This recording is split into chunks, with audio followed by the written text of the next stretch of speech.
Please welcome the Prime Minister of Malaysia, the Prime Minister of the Kingdom of Thailand, the Prime Minister of the Kingdom of Cambodia, and the President of the United States of America.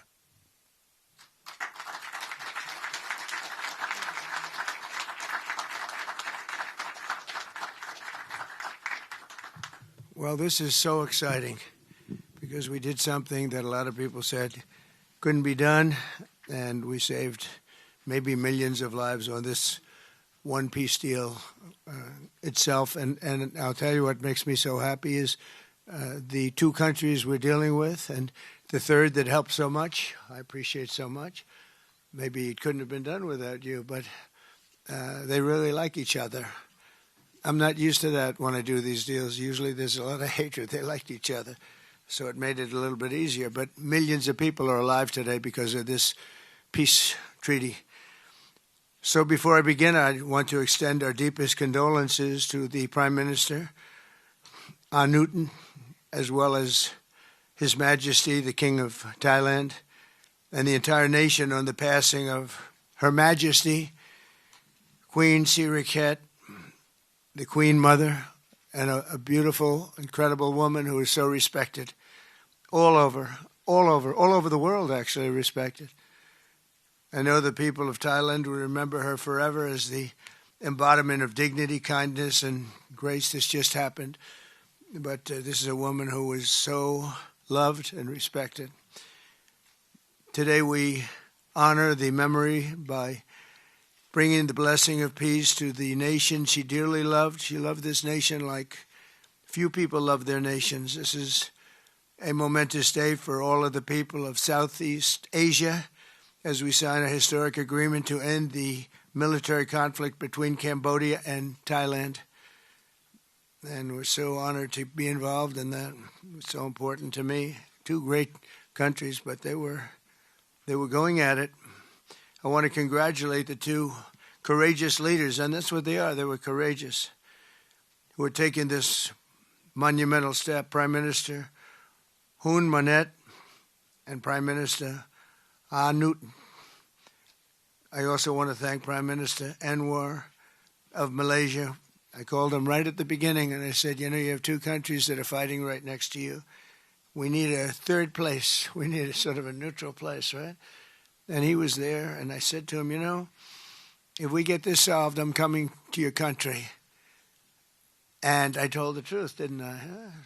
A lot of times they say that, and that's the last you ever see. But I felt I had an obligation to come because you were so great, and the two men alongside of you are so great. Historic figures now, really historic figures. So I felt it was an obligation I had. I told it to you. That was about a year ago, and all of this has taken place. It's been so beautiful to see. It had started, and there was a lot of killing. And then when we got it stopped very quickly in this case. Some we did in 32 years. It took 32 years to get them stopped. They were fighting for a long time. This was very nasty, but it was stopped very quickly before it started. And the two leaders have great respect for each other. But the Prime Minister played a very important role in helping convene the two sides for discussions here in Kuala Lumpur. Earlier this year, an armed clash broke out along the border of these two countries. Really ancient countries by most standards. They've been a long time, tremendous cultures, resulting in numerous deaths and thousands and thousands of people displaced from their homes. It was starting because of America's strong commitment to stability and peace in this region and every region where we can do it. My administration immediately began working to prevent the conflict from escalating. I held phone calls with both leaders. I was actually at Turnberry in Scotland when I did this. And we had a lot of phone calls, the three of us and then the four of us. We had a lot of phone calls. It was a beautiful day. I remember how beautiful it was. Turnberry is a great place, but I said, this is much more important than playing a round of golf. So we sat there all day long making phone calls, and it was amazing the way it came together very quickly. I mean, really very quickly. You caused me very good entertainment. I could have had a lot of fun, but this is much more fun for me than anything having to do with almost anything, because you're saving people and you're saving countries. But ask them to choose the path of prosperity and peace over needless bloodshed and war. At the end of July, after extremely productive discussions, we reached a ceasefire agreement. And now these gentlemen, and they really are gentlemen, high-quality people, both went to college in the United States, and now these gentlemen are about to sign what we're calling the Kuala Lumpur Peace Accords. Good name. Both countries are agreeing to cease all hostilities and work to build good neighborly relationships, which have already started. 18 Cambodian prisoners of war will be released, and under this agreement, observers from ASEAN countries, including Malaysia, will be deployed to make sure that the peace prevails and endures. I have no doubt that it will. We have another situation like that right now in the Middle East, and Gaza. You might have read a little bit about Gaza, and that's another one we're very proud of. But we have a lot of people watching that. A lot of people. I think this is a much different kind of a thing. The two countries are getting along really well. Today, alongside this peace treaty, we also are signing a major trade deal with Cambodia and a very important critical minerals agreement with Thailand. The United States will have a robust commerce and cooperation transactions, lots of them, with both nations as long as they live in peace. And I really feel that when we make deals, we see two countries that we do a lot of business with. We do a lot of business with both of them. We have to use that business to make sure they don't get into wars. But this is going to be a very long peace. So as you know, this is one of 8 wars that my administration has ended in just 8 months. We're averaging one a month. There is only one left, although I heard that Pakistan and Afghanistan have started up, but I'll get that solved very quickly. I know them both, and the Pakistan, the Field Marshal and the Prime Minister are great people, and I have no doubt we're going to get that done quickly. That one started up a few days ago. And I just feel it's something I can do. I do it nicely. I don't need to do it, I guess, but if I can take time and save millions of lives, that's really a great thing. I can't think of anything better to do. But the 8 wars that my administration has ended in just 8 months, there's never been anything like that. Never. There never will be either. I can't think of any president that ever solved one war. I don't think anybody. They start wars, they don't solve them. So nothing like this has been done in history, and it's an honor to be involved. On behalf of the United States, I'm proud to help settle this conflict and really develop good friendships, including people that work with each team. Look at these very distinguished people, except for my people. My people are much less distinguished, but they're very good. But look, my people understand the joke. But look at these very distinguished people, and I've gotten to know them. I want to thank Marco Rubio for being here. He was great. You always help. He's born for this job. He really was. He was born for this job. Secretary of State Jameson, thank you very much for all you did on helping too. He's the foremost expert on trade, and we're going to be doing another couple of stops where we'll be talking about no war, just pure trade. We'll be talking to President Xi in a day. We'll be stopping at Japan. We'll be stopping at South Korea, and we'll be doing some other things, but they're more related to trade. But on behalf of the United States, I'm proud to help settle this conflict and forge a future for the region where proud independent nations can prosper and thrive, safety, security, and peace. It's an amazing thing that's happened to the United States because a year and a half ago, we were a dead country. We were actually a dead country, and now we're the hottest country anywhere in the world. And when I called you, we were in the process of becoming hot. It's actually quite a while right now, but we were sort of on our way. And we had won the election big in a massive amount. And so I was respected when I called you, and it was a little bit easier. I think it's easier when you respect somebody than if you don't respect somebody. If you don't respect somebody, it never happens. But I won't forget that day because it was one of the first wars that I got involved in. And I love doing it. It's like I shouldn't say it's a hobby because it's so much more serious than a hobby, but it's something that I'm good at, and it's something I love to do. The United Nations should be doing this, but they don't do it. They don't do it. They turned off my teleprompter when I made a speech. I had to make a speech without a teleprompter. They're good at that. The escalator wasn't working too well. It came to a complete halt. But, the United Nations has such great potential. I wish they could do it. They didn't get involved with us at all. We just did the deal and reported the deal, and everybody was sort of amazed that we got it done so quickly and so nicely. But now I'd like to ask Prime Minister Anwar to say a few words, and then we'll hear from Prime Minister Hun Manet and Prime Minister Newton. And these are, I just have to say it for a last time, these are incredible men. The way they came together, the way they worked so hard, and we worked long hours. It was not long days because the days were few in number, but the hours were very long and very intense. There was a lot of intensity going on because there was a lot of shooting happening while we were talking. That brings it to a new level. And the three men sitting there should really be credited with having done just an incredible job for humanity. Thank you all very much. It's an honor to have worked with you. Appreciate it. Please.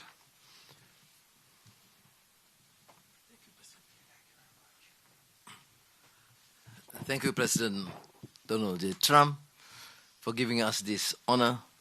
And on behalf, of course, Malaysia and our colleagues in ASEAN, I must thank you for your concern, for your empathy, and for your commitment to support this peace deal. When I first received your call and then urging me to do more, supporting our initiative, and you personally did call both prime ministers to urge for a speedy peace settlement, I would say a great thank you. And we, of course, admire your tenacity, your courage, because the world needs leaders who promote peace strongly. And to achieve that, you have to break some rules, as you did today. When President arrived, he asked me to join him in the car. I said, that's against the security and protocol rules. And he was delighted to break the rules, and I... It was a nice ride. And we share a lot of things in common. I was in prison, but he almost got there. But very good exchanges on a number of issues. Of course, priorities, of course, the peace deal. Thank you, both prime ministers. You did a great job. We are delighted to have you as colleagues, as true friends, and you understand the need to secure peace to save our people, and also the ASEAN position as a region of peace and prosperity. And I must also share with you here that I took the opportunity, full opportunity, without Secretary Rubio knowing this, exploring other issues too, and thank the President for his effort to secure peace in many parts of the world, including Gaza, and urging him to remain focused and ensure that there's a comprehensive peace that the world requires. And I am delighted, truly, President, to hear from you personally how determined you are to ensure that peace is achieved in the most intractable areas, almost impossible. But you did it, and we have shown our support and call on the United States in particular to continue this with the support of many, not only neighbors, but part of the world. But I must also take this opportunity to thank Secretary Rubio, Jamison, and Ambassador Kagan, because they were very helpful. I mean, you didn't say that, but I must say that, because they were extremely helpful in ensuring that you come here. I mean, I wasn't sure when you said to me, yes, Prime Minister, no, I'm coming. Well, I'm not sure, because, I deal with a lot of politicians.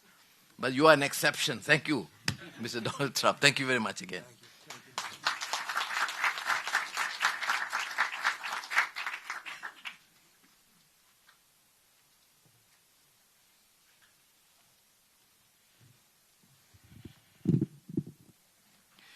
President Donald Trump, Prime Minister Anwar Ibrahim, Prime Minister Anutin Chanvirakul, Excellencies, ladies and gentlemen. Today marks a historic moment, profound significance for Cambodia and Thailand, a day that reaffirms our shared conviction that peace is always possible when nations have the courage and wisdom to pursue it together.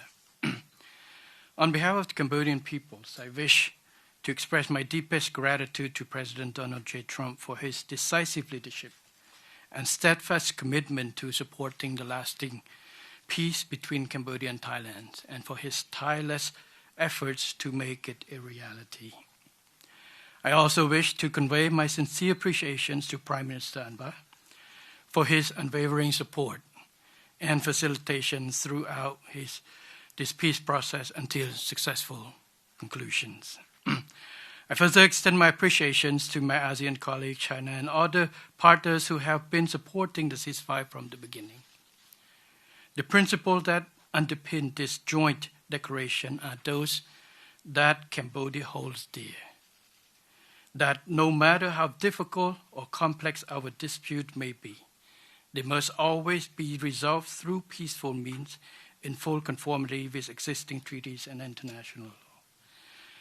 Cambodia reaffirms a strong commitment to fully and faithfully implementing these joint declarations and to continuing to work closely with Thailand and all our partners to ensure that this peace endures and brings tangible benefit to our peoples. We look forward to continued support and contribution of international communities and partners to fruitful realizations of the joint declarations. As we speak, I think our two commanders are discussing on the possibility of start of withdrawal, partial withdrawal of the first phase of our heavy weapons as an indication of our willingness to show that the execution of the joint declarations. At the same time, I strongly hope for the prompt release of our 18 soldiers on humanitarian grounds and as agreed in the joint declarations. Finally, recognizing your unwavering dedications and resolute effort to promote peace, and not only between Cambodia and Thailand, but also among other nations. And reflecting the gratitude of the Cambodian peoples, I have nominated President Donald J. Trump for the Nobel Peace Prize. And he, like I say, peace saved life. And this is the wish of our Cambodian people as appreciations for the President. So thank you very much, Mr. President. Thank you. Thank you, sir.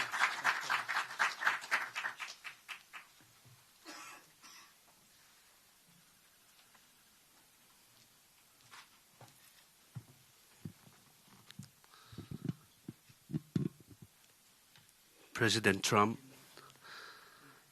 Prime Minister Anwar, Prime Minister Hun Manet, Excellencies, distinguished colleagues, today marks a new chapter for Thailand and Cambodia.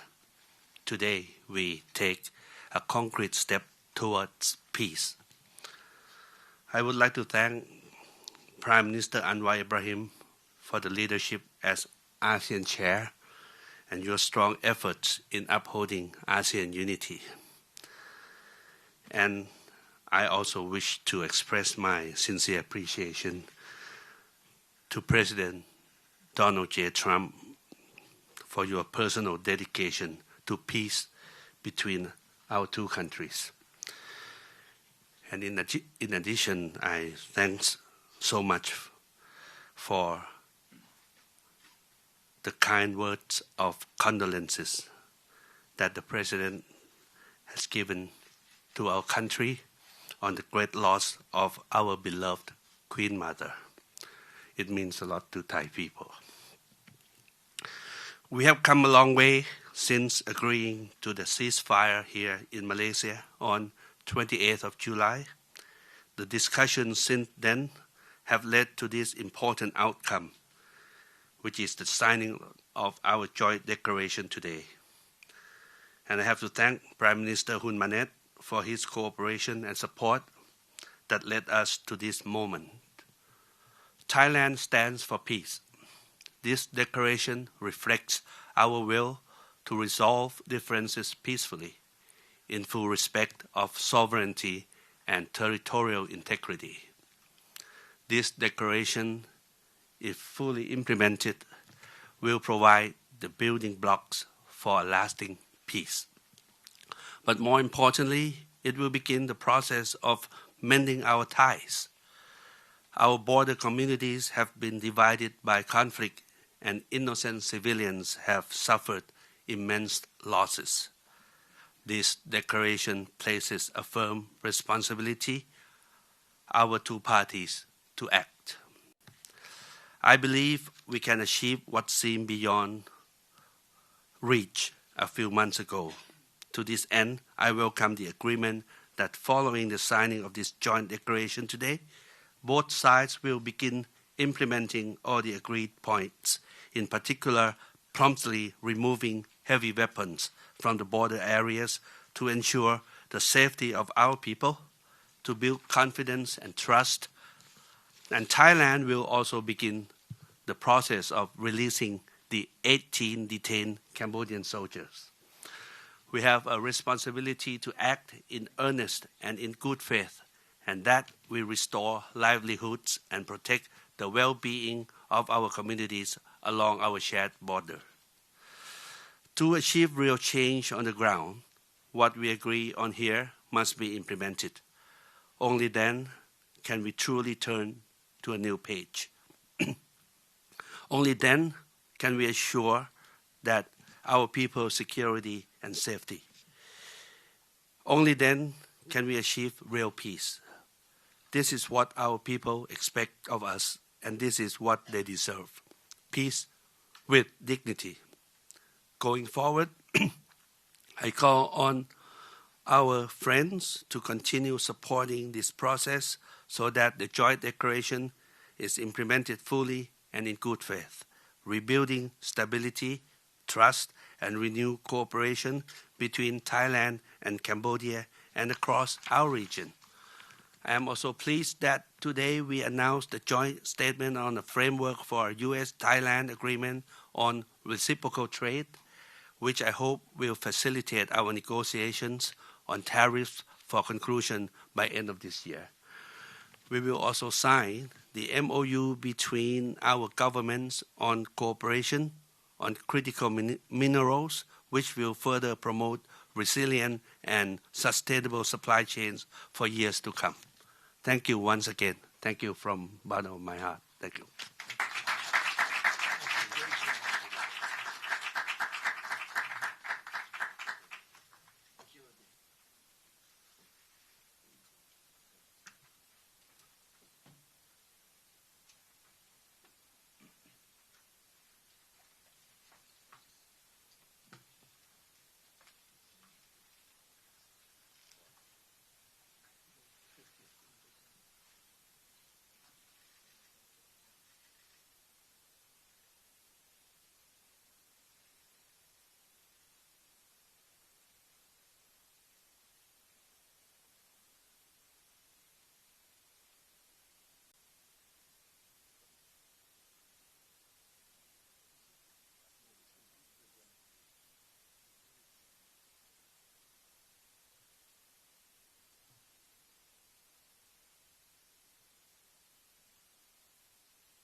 Thank you very much, everybody. We have additional Tremendous agreements, day. Mr. President. Yes. We have the Cambodian trade deal and we have the critical minerals agreement to We're sign. going to sign that. We're More signing our trade agreements. deal. I thought we could forget about this deal. They make a very good deal. This is the Cambodian trade deal, Mr. President.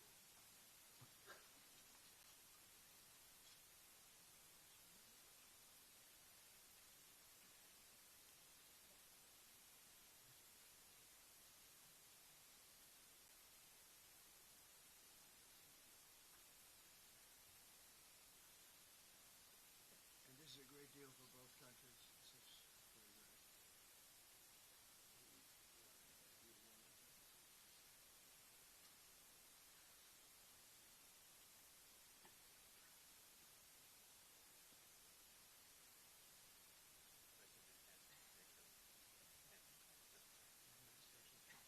critical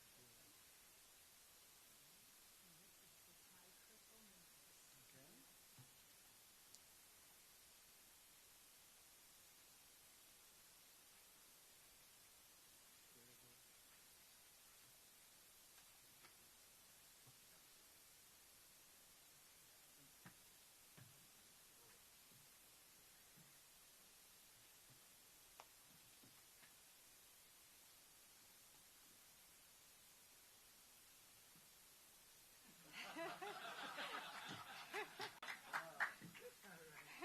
That's a good move.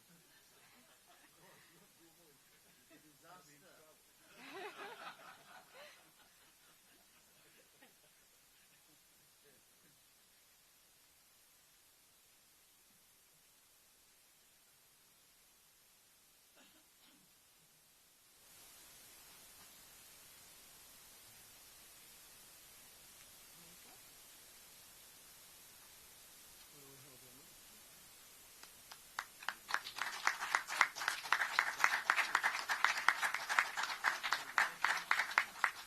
Go ahead. Let's hold them up. All of them together.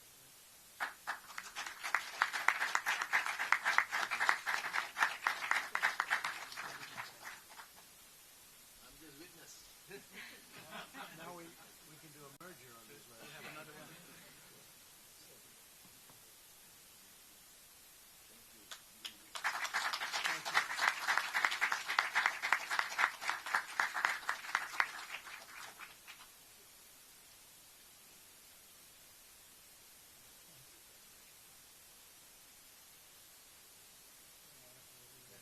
I'll collect.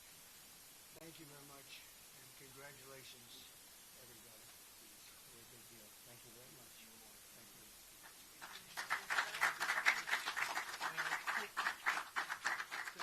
I will have to meet your team to thank them.